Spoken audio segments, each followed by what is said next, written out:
Hello friends, आज हम class 12th के लिए होम साइंस का most important previous objective question को लेकर के आए हैं, जो कि आपके एग्जाम के लिए बहुत इंपॉर्टेंट है। और इस बार हम लोगों का टारगेट है कि 400 प्लस नंबर आप सभी का आ जाए। तो आप सभी इस नंबर को टारगेट करके चलें, लेकर के चलें। चलिए, आज का पहला क्वेश्चन है, किस महीने में बच्चा बिना सहारे खड़ा हो सकता है। यानी कि किस महीने में बच्चा बिना किसी के सहारे खड़ा हो सकता है। 4 ऑप्शन है, इसमें से कोई एक ऑप्शन सही होगा। अगर आप लोगों को आंसर पता होता है तो कमेंट बॉक्स में जाकर के वहां पे आप लोग आंसर दे सकते हैं। तो इसका सही आंसर हो जाएगा option number C. Option number C है 9 से 12 महीने में। यानी कि 9 से 12 महीने में बच्चा बिना किसी सहारे खड़ा हो सकता है, यानी बिना किसी के सहारे खड़ा हो सकता है 9 से 12 महीने में। चलिए, 2 नंबर क्वेश्चन है, खसरे का टीका कब लगाया जाता है। खसरे का टीका कब लगाया जाता है बच्चों को। इसका सही आंसर हो जाएगा option number B. Option number B है 9 महीना पर। यानी कि बच्चा जब 9 महीना का हो जाता है तब उसको खसरे का टीका लगाया जाता है। चलिए, 3 नंबर क्वेश्चन है, कुकुर खांसी से बचाव के लिए कौन सा टीका लगाया जाता है। कुकुर खांसी से बचाव के लिए कौन सा टीका लगाया जाता है। इसका सही आंसर हो जाएगा ऑप्शन बी। ऑप्शन बी है डीटीपी। डीटीपी क्या है, एक टीका है जो कुकुर खांसी से बचाव के लिए टीका इसको लगाया जाता है। चलिए, 4 नंबर क्वेश्चन है, क्षय रोग फैलने का माध्यम है। क्षय रोग फैलने का माध्यम कौन सा है। इसका सही आंसर हो जाएगा option number A. Option number A है दूषित वायु। दूषित वायु जो है यह क्षय रोग फैलने का माध्यम है। 5 नंबर क्वेश्चन है, किसके द्वारा शरीर की सूक्ष्मतम इकाई कोशिका। शरीर की सूक्ष्मतम इकाई कौन सा है, तो कोशिका है। तो आपको बताना है कि किसके द्वारा शरीर की सूक्ष्मतम इकाई कोशिका की रचना होती है। यानी कि शरीर की सूक्ष्मतम इकाई की रचना कोशिका है, तो किसके द्वारा सूक्ष्मतम इकाई की रचना होती है। इसका सही आंसर हो जाएगा ऑप्शन बी। ऑप्शन बी है प्रोटीन। यानी कि शरीर की सूक्ष्मतम इकाई कोशिका की जो रचना होती है वो प्रोटीन से होती है। ये भी इंपॉर्टेंट क्वेश्चन है। चलिए, 6 नंबर क्वेश्चन है, निम्न में से कौन विशिष्ट बालकों का प्रकार नहीं है। निम्न में से कौन सा ऐसा ऑप्शन है जो विशिष्ट बालकों का प्रकार नहीं है। इसका सही आंसर है option number A. Option number A है आर्थिक अक्षमता। आर्थिक अक्षमता विशिष्ट बालकों का प्रकार नहीं है। ऑप्शन नंबर ए है शारीरिक अक्षमता। ऑप्शन बी है मानसिक अक्षमता और ऑप्शन नंबर डी है सामाजिक अक्षमता। ये जो 3 ऑप्शन है ये विशिष्ट बालकों का प्रकार है और ऑप्शन नंबर ए जो है यह विशिष्ट बालकों का प्रकार नहीं है। 7 नंबर क्वेश्चन है, कौन सा रोग वायु द्वारा नहीं फैलता है। कौन सा रोग है जो वायु के द्वारा नहीं फैलता है। इसका सही आंसर हो जाएगा option number A. Option number A है खसरा। खसरा जो रोग है वो वायु के द्वारा नहीं फैलता। ऑप्शन नंबर ए है। ऑप्शन नंबर बी है हैजा। ऑप्शन नंबर सी है सर्दी और ऑप्शन नंबर डी है क्षय रोग। ये जो तीनों रोग हैं ये वायु के द्वारा फैलते हैं और खसरा जो रोग है वो वायु के द्वारा नहीं फैलता है।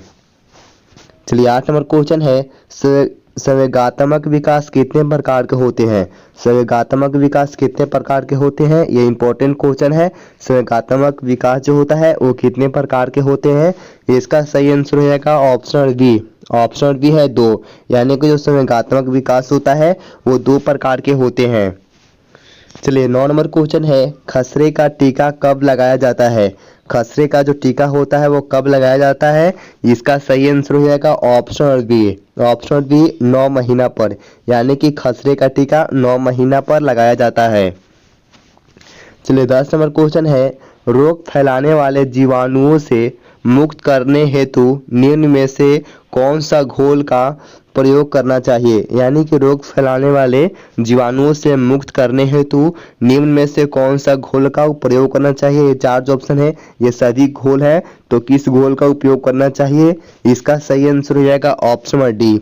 ऑप्शन नंबर डी है चीनी का घोल। यानी कि रोग फैलाने वाले जीवाणुओं से मुक्त करने हेतु चीनी का घोल का प्रयोग करना चाहिए रोग फैलाने वाले जीवाणुओं से मुक्त करने के लिए। चलिए, 11 नंबर क्वेश्चन है, डीडीपी का पहला टीका कब लगाता है। चलिए, डीटीपी का पहला टीका कब लगता है। इसका सही आंसर हो जाएगा option number D. Option number D है 1 मास पर। यानी कि डीटीपी का जो पहला टीका लगता है वो 1 मास पर लगता है। चलिए, 12 नंबर क्वेश्चन है, एमएसआर टीके से किन किन रोगों का बचाव होता है? एम एम आर है यहाँ पे, MMR टीके से किन किन रोगों का बचाव होता है? इसका सही आंसर हो जाएगा option number D. Option number D इनमें से सभी, यानी कि ऑप्शन नंबर ए खसरा, ऑप्शन नंबर बी गर्ल्स हुआ, ऑप्शन नंबर सी है रूबेला। इन तीनों रोगों से बचाव होता है MMR टीके से। चलिए 13 नंबर क्वेश्चन है, कूड़ेदान में किसका छिड़काव करना चाहिए? कूड़ेदान में किसका छिड़काव करना चाहिए? इसका सही आंसर हो जाएगा option number C. Option number C है DTP का कूड़ेदान में छिड़काव करना चाहिए।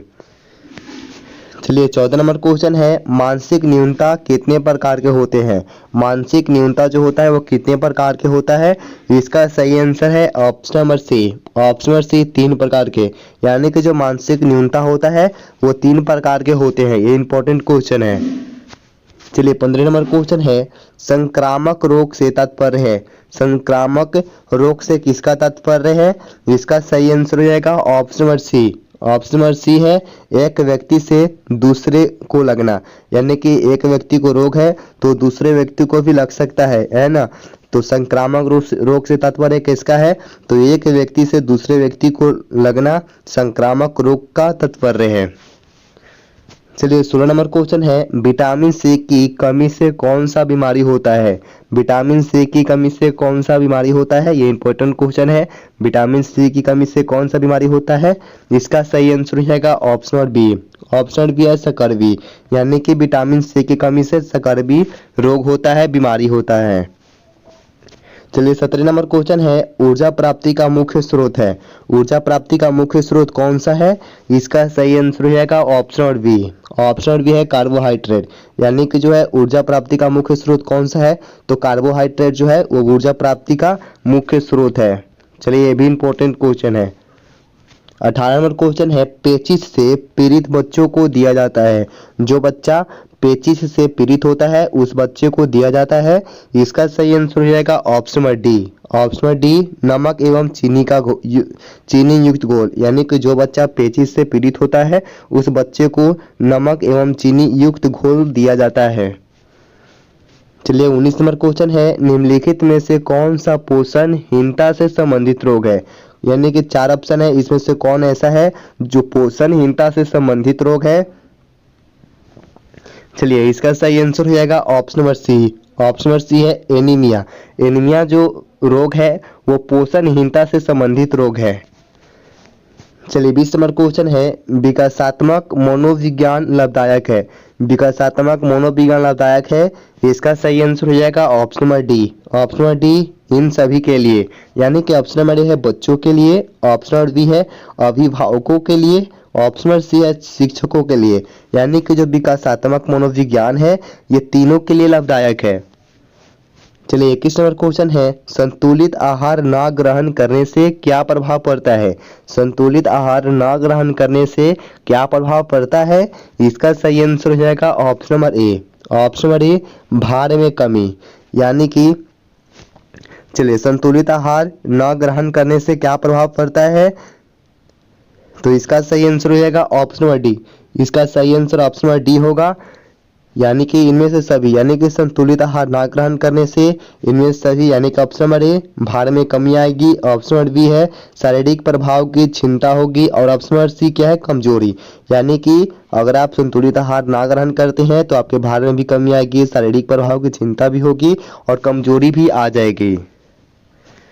22 नंबर क्वेश्चन है, रोग निरोधक क्षमता कितने प्रकार की होती है? रोग निरोधक क्षमता कितने प्रकार की होती है? इसका सही आंसर हो जाएगा option number A. Option number A है 3, यानी कि जो रोग निरोधक क्षमता होती है वो 3 प्रकार की होती है। 23 नंबर क्वेश्चन है, बच्चों को किस रोग से बचाने के लिए विटामिन ए की खुराक दी जाती है? बच्चों को किस रोग से बचाने के लिए विटामिन ए की खुराक दी जाती है? इसका सही आंसर हो जाएगा option number A. Option number A है रतौंधी, यानी कि बच्चों को विटामिन ए की खुराक रतौंधी से बचाने के लिए दी जाती है। 24 नंबर क्वेश्चन है, बच्चों को पोलियो और डीपीटी, यानी कि बच्चों को पोलियो और डीपीटी का बूस्टर डोज किस आयु में दिया जाता है? बच्चों को पोलियो और डीपीटी का बूस्टर डोज किस आयु में दिया जाता है? इसका सही आंसर हो जाएगा option number C. Option number C है